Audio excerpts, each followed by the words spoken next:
Alhamdulillah baik. Alhamdulillah ya, hari ini udah keadaan baik. Mohon maaf nih Bu, saya mengganggu di sini aktivitas Ibu di sini. Begini, saya ada tugas TGP di sini. Bagaimana tugasnya itu mengenai bagaimana pengambilan keputusan. Pengambilan keputusan ini berbasis nilai-nilai kebajikan sebagai seorang pemimpin. Nah, di sini Ibu sebagai seorang pimpinan dari SLB Negeri B Garut, apakah ada suatu masalah yang Ibu hadapi selama memimpin di sini yang menimbulkan bagi Ibu dilema gitu di dalam menyelesaikannya? Nah, jika ada, bisakah Ibu menceritakannya kepada saya seperti apa masalahnya? Ya, terima kasih atas pertanyaannya. Mungkin ada satu pengalaman pertama ketika Ibu ditempatkan di sini ya. Ibu memang ditempatkan di sini ketika menjelang saat-saat kritis. Mungkin kalau terlambat dilantik aja Ibu udah nggak jadi jadi kepala sekolah di sini. Nah kemudian waktu itu setelah Ibu dilantik kan memang sebelumnya juga sudah gencar bahwa kepala sekolah sebaiknya mengikuti program sekolah penggerak. Saat itu Ibu merasa mungkin satu sisi ada tantangan bahwa ini untuk ada pengetahuan yang besar juga untuk apa sih program sekolah penggerak. Ibu juga mencoba daftar, tapi ternyata usia Ibu sudah tidak memadai untuk ikut jadi sekolah penggerak gitu ya. Di sana Ibu sudah daftar, sudah kesana, ternyata usianya nggak bisa. Nah itu sudah ada beban tersendiri ya mungkin. Ternyata tapi Ibu tetap mencari itu gimana ya supaya informasi tentang sekolah penggerak kita bisa dapat gitu, dan bisa sharing kepada guru-guru lain. Karena ketika jadi sekolah negeri itu kita sekolah seolah-olah kan jadi center ya. Sementara di Garut ini yang lulus dari sekolah penggerak itu adalah semuanya sekolah swasta. Nah itu jadi ada dilema tersendiri. Nah tapi satu sisi ada semacam challenge gitu ya, Ibu jadi tertanam ini untuk bagaimana kita untuk menyeimbangkan diri ataupun menyamai pengetahuan ataupun juga keterampilan yang mereka miliki agar kita juga bisa gitu. Makanya Ibu berusaha untuk cari tahu, kita berusaha sharing gitu dengan teman-teman yang sudah mendapatkan materi-materi di sekolah penggerak. Iya, jadi dilema Ibu itu pada saat dulu mau mengikuti program sekolah penggerak ini ya terkait terus jadi beban mental gitu. Iya. Ternyata kadang-kadang kalau berpikir apakah saya masih berguna mungkin pernah, tapi Ibu itu berusaha menepis bahwa ini pasti ada jalan. Ternyata memang beberapa tahun kemudian, setahun kalau nggak salah itu ada yang diikutkan ke dalam IKM. Nah, alhamdulillah Ibu juga ikut untuk daftar sebagai sekolah yang mengimplementasikan kurikulum Merdeka. Langsung setelah di asesmen itu kan kita ikuti senang gitu, langsung ikut. Ternyata kita ditempatkan di sekolah yang mandiri berubah. Berarti alhamdulillah selama ini upaya-upaya untuk mengejar ketertinggalan sudah terbaca gitu, karena kalau yang mandiri berubah itu dianggap sudah mendapatkan informasi. Baiklah. Apakah Ibu dari semua yang sudah diungkapkan itu, yang termasuk dilemanya itu, apakah selama ini Ibu mengidentifikasi kasusnya itu merupakan dilema etika atau bujukan moral, Bu? Masuknya kemana? Kebujukan moral atau dilema etika? Ya mungkin kayaknya moral ya. Moral, karena itu merasa beban ke diri Ibu sendiri bahwa ternyata saya tidak bisa gitu ya. Juga mungkin secara etikanya mungkin ya itu tadi, bahwa ini sekolah negeri, seolah-olah dipandang orang ini sekolah center gitu, jadi ada beban moral seperti itu. Baik. Nah, bagaimana Ibu menjalankan pengambilan keputusan itu di sekolah ini ya Bu, terutama untuk kasus-kasus di mana ada dua kepentingan yang sama-sama benar atau sama-sama mengandung nilai-nilai kebajikan dari kasus tadi. Ya ini mungkin kayaknya kalau untuk masalah nilai dua kebajikan biasanya harus ada kasus dalam satu peristiwa gitu ya. Nah ini kalau bisa biasanya gitu ya, bahwa kita harus melihat bahwa ini ada aturannya nggak dulu. Nah itu kalau ada aturannya, ada jenisnya, orientasinya ke sana dulu gitu. Jadi kita tidak memenangkan berdasarkan keinginan sendiri. Jadi kita harus berpegang kepada aturannya seperti apa. Nanti ya kalau misalnya ada yang bertikai ataupun berbeda pendapat, ya kita giring ke sana. Iya, baik. Nah, langkah-langkahnya atau prosedurnya seperti apa yang Ibu lakukan selama ini? Untuk Langkah-langkahnya kasus seperti itu ya biasanya ya kalau untuk menanggapi kasus seorang yang bertikai ataupun ada perbedaan pendapat di antara guru, ya kita jangan merespon dulu dengan istilahnya dengan emosi kita. Kalau ibu sendiri merasa bahwa semua orang itu memiliki nilai baik, ini baik, dan kita juga tidak harus merespon dengan informasi yang kita peroleh terhadap orang tersebut gitu. Oh si A begini, ibu berusaha netral, jadi tidak berusaha misalnya memberikan judgement ataupun membenarkan dengan sikap maupun kata-kata. Tetap itu bahwa semua orang itu dipandang baik, ini si ini baiknya ini, sebenarnya ini baiknya ini. Jadi dan untuk mengklarifikasi mungkinnya klarifikasi kasus seseorang mungkin ada bentrokan gitu, biasanya itu ibu tidak kalau tidak terlalu fatal itu mungkin bisa disampaikan secara umum aja di rapat, jadi mungkin tidak tendensius kepada seseorang. Iya. Nah sekarang hal-hal apa saja yang selama ini Ibu anggap efektif dalam mengambil keputusan pada kasus-kasus dilema etika? Ya kalau untuk dilema etika ya itu tadi kembali bahwa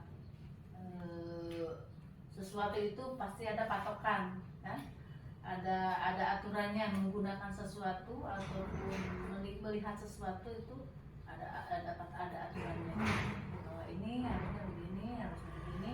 Nah kita kesana aja gitu. Jadi nanti tidak ada keberpihakan dengan berbicara nanti si C tersinggung, dengan berbicara ini yang D tersinggung. Tapi yang diharapkan dengan membicarakan apa-apa yang harus dipahami oleh guru atau oleh personil sekolah di sini, ya berarti ya kembali ke aturan bahwa itu harusnya begini gitu. Kalau tidak begitu pasti ya harapannya dengan mengatakan begitu mereka paham, jadi tidak ada klaim bahwa ini memihak kepada si A, memihak kepada si B gitu. Baik. Nah selama ini apakah yang merupakan tantangan Ibu dalam pengambilan keputusan dilema etika tadi? Ya itu banyaknya pendapat yang istilahnya itu yang sama-sama ingin dibenarkan, biasanya begitu. Saya begini saya begini gitu ya gitu. Jadi terus ketika itu juga harus diperhitungkan apa yang harus dikatakan kepada seorang A, ke B itu ada pendekatan tersendiri. Jadi nggak bisa disamaratakan ketika mengatakan atau menasihati lah katakan.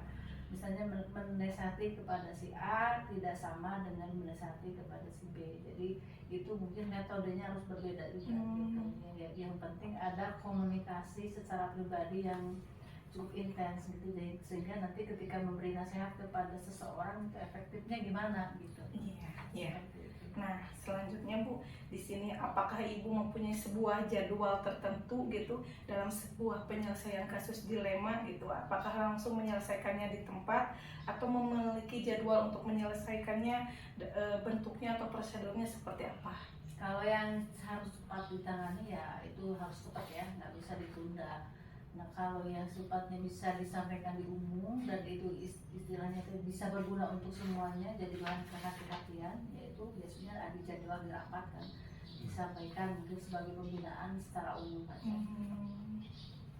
Baik, di sini nah adakah seseorang atau faktor-faktor apa yang selama ini mempermudah Ibu atau membantu Ibu dalam mengambil keputusan dari kasus dilema etika tadi?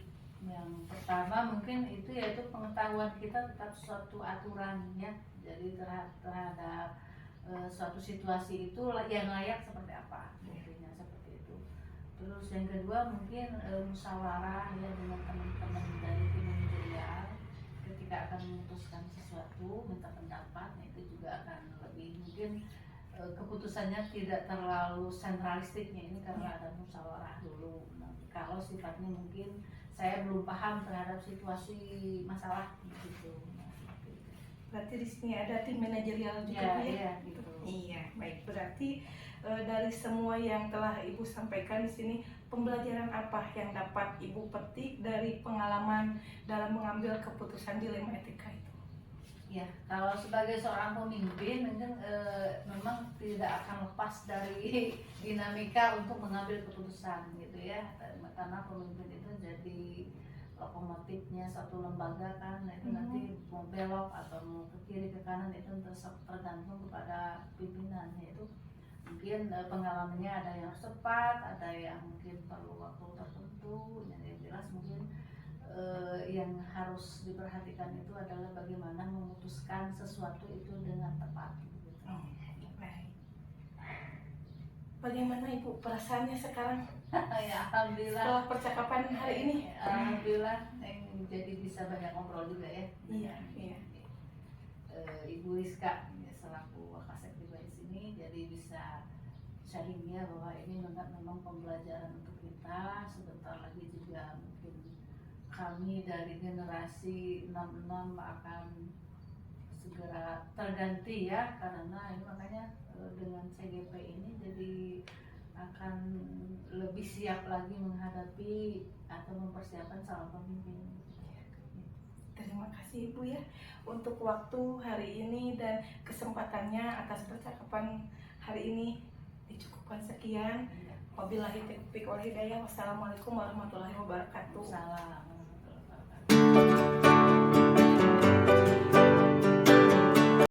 Assalamualaikum warahmatullahi wabarakatuh. Waalaikumsalam warahmatullahi wabarakatuh. Apa kabar Bu hari ini? Alhamdulillah sehat. Alhamdulillah ya.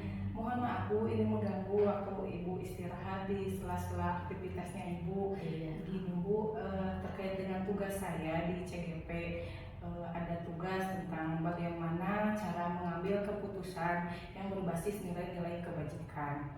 Nah, Ibu di sini sebagai pemimpin DSLB YKBC tentunya pernah menghadapi suatu masalah, di mana masalah itu menimbulkan dilema buat Ibu di dalam menyelesaikannya. Nah, jika bisa Ibu berkehendak untuk menceritakan kepada saya beserta bagaimana cara menyelesaikan masalah itu.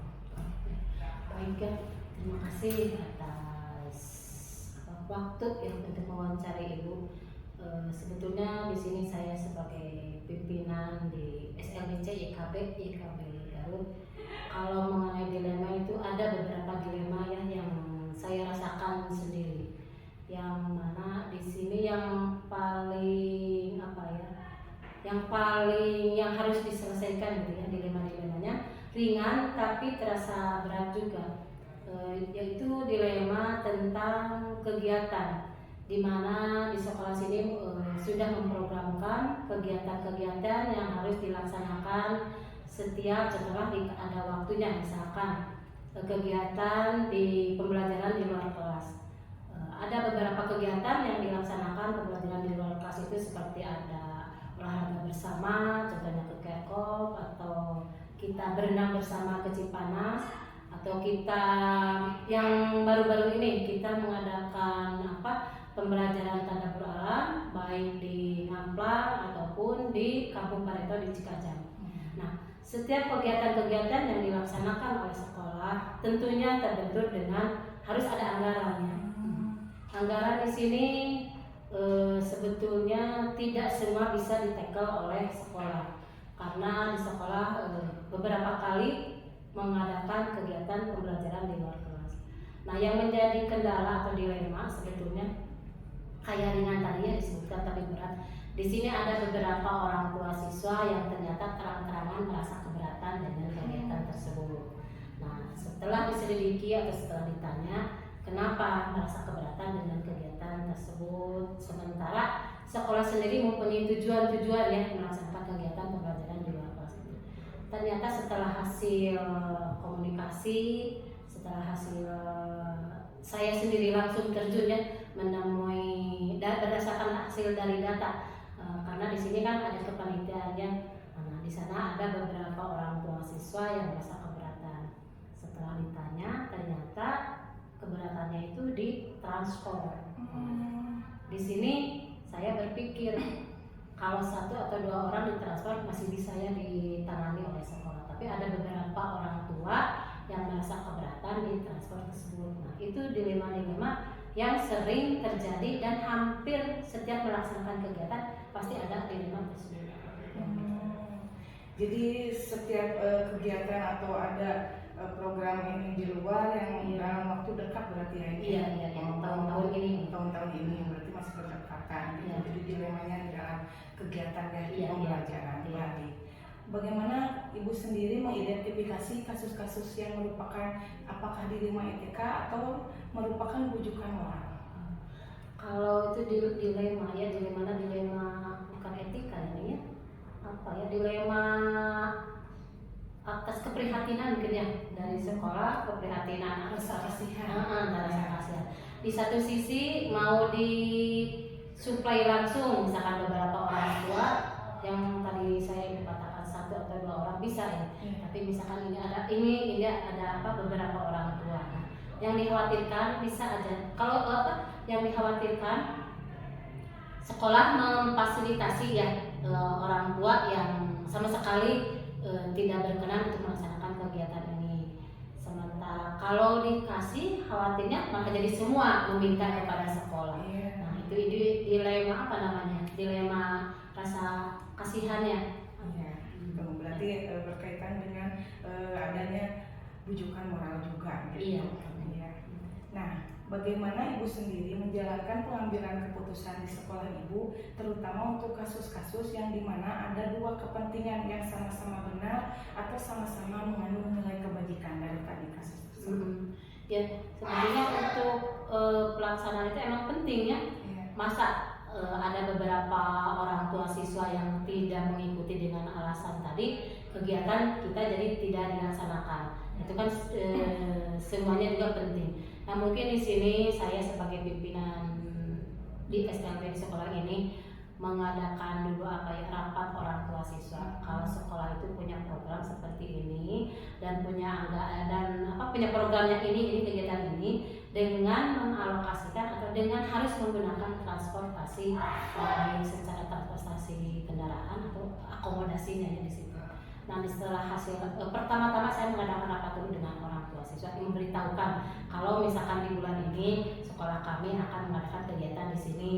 Misalkan rapat tapi di program udah, tapi dirapatkan dengan orang tua. Kalau kita pas ada kegiatan, misalkan seminggu menjelang kegiatan, baru diinformasikan ke orang tua. Nah, di situ saya memberikan informasi kepada orang tua, atau memberikan pemahaman dan pengertian apabila ada sebagian atau ada orang-orang tua tertentu yang mengusulkan keberatan, kami dari pihak sekolah akan membantu sekadarnya dengan tidak mengurangi tidak mengurangi, misalkan orang tua yang lain mampu, bukan berarti kami tidak membantu, tapi kami lebih mengutamakan orang tua siswa yang benar-benar tidak mampu. Jadi diadakan rapat dulu, diberitahukan kepada orang tua, mungkin dari sekolah apabila ada peserta yang tidak mampu, mungkin itu akan difasilitasi atau dibantu oleh sekolah. Berarti adanya rapat dulu, adanya komunikasi, berarti adanya kerjasama yang nantinya ada umpan balik nantinya dari orang tua. Nah, selanjutnya langkah Ibu sendiri atau prosedurnya seperti apa yang dilakukan selama ini untuk menyikapi kasus-kasus seperti itu? Dengan kejadian atau dengan keadaan kasus-kasus yang dialami ya, yang pertama awalnya seperti ini, berarti saya sendiri memprediksi. Jadi kalau ada kegiatan selanjutnya berarti orang tua ini itu jelas-jelas harus sudah difasilitasi oleh sekolah. Kalau begitu, hal apa saja yang selama ini Ibu anggap efektif dalam mengambil keputusan pada kasus dilema etika? Keputusan yang lebih efektif mungkin langsung ke orang tua tersebut, memberitahukan ke orang tua tersebut dengan cara dipanggil, lalu diberikan pengertian kalau dari sekolah akan membantu, yaitu dengan cara dipanggil orang tuanya. Adanya kontak langsung dipanggil, berarti komunikasi Iya. langsung. Nah, selanjutnya, tantangan yang Ibu hadapi dalam mengambil keputusan pada kasus dilema etika apa tantangannya? Kalau tantangan jelasnya ada kecemburuan dari lingkungan atau orang tua yang lainnya, secara tidak langsung atau secara langsung juga mendengar ya dari selentingan ada hal kenapa ini dikasih, ini enggak, ini dikasih. Tapi kan di sini saya memprioritaskan yang betul-betul tidak mampu atau yang betul-betul tidak ada untuk ditransportasi, dan bisa istilahnya diberitahukan. Misalkan mohonlah, kan sebelumnya juga sudah dirapatkan ya, tapi tetap walaupun kita dirapatkan dengan kebersamaan, tapi tetap aja di luar rapat itu ada aja yang selenting-selenting seperti itu ya. Itu aja lah, ditanggapi dengan gimana ya biasa sebenarnya. Jadi lebih melihat kepada skala prioritas mana yang lebih dibutuhkan gitu dan dibutuhkan. Nah, kalau begitu, apakah Ibu memiliki jadwal tertentu dalam upaya penyelesaian kasus dilema etika? Dan apakah Ibu juga langsung menyelesaikan di tempat atau memiliki sebuah jadwal khusus untuk menyelesaikannya? Bentuknya atau kegiatannya seperti apa? Kalau jadwal-jadwal tertentu itu tidak ada ya. Tapi untuk jadwal kegiatan itu ada di program jadwal kegiatan. Dan dalam menyelesaikan dilema, jadi setiap menjelang kegiatan, dari awal kegiatan pertama misalkan kedua ketiga itu udah jelas gitu ya, orang-orang tersebut pasti yang akan bukan menjadi hambatan ya, menjadi kendala bagi mereka. Nah di situ baru setiap ada kegiatan kita melaksanakan rapat dulu, setelah itu baru ditanya, diberi pengertian pemahaman, baru di orang tua yang punya kendala itu kita panggil. Kalau untuk jadwal tertentu tidak ada, tapi kita ada jadwal di setiap akan melaksanakan kegiatan. Sudah ada di ruang juga ya, meskipun itu belum terstruktur sistematis ya gitu. Nah, untuk menyikapi masalah kasus-kasus Ibu, apakah ada seseorang atau faktor-faktor apa yang selama ini mempermudah membantu Ibu dalam mengambil keputusan dalam kasus dilema etika? Jelas, di sini yang membantu dalam mengendalikan dilema-dilema itu guru-guru ya. Yang utama itu guru-guru. Guru-guru terutama guru kelasnya. Jadi memberikan informasi langsung ke saya, Bu ada ini. Nah, nanti kita selesaikan bersama. Dalam penyelesaian juga atau dalam pemanggilan orang tua, guru tersebut, guru kelasnya juga saya panggil untuk ikut serta dalam penyelesaian dilema itu. Jadi ada koordinasi dengan guru kelasnya sendiri. Sebelum ke Ibu ke atasan ada koordinasi dari pihak orang tua ke guru kelas lalu ke baiklah. Nah, setelah semua apa yang telah Ibu sampaikan di sini, kira-kira menurut Ibu pembelajaran apa yang dapat Ibu petik dari pengalaman yang Ibu ambil tadi dari keputusan dalam mengambil keputusan dilema etika itu? Pengalaman yang sangat berharga khususnya bagi saya ya. Terutama saya bisa lebih mengetahui kemampuan dari masing-masing orang tua siswa, tidak bisa disamaratakan. Dan contohnya dalam melaksanakan kegiatan kita harus berpikir dulu mengenai transportnya, mengenai tujuannya, mengenai kegiatan-kegiatan yang akan dilaksanakan. Jelas sangat berharga sekali, sangat bermanfaat sekali, dan di sini saya secara pribadi itu belajar untuk bisa menyelesaikan atau menuntaskan masalah atau dilema yang terjadi di lingkungan sekolah.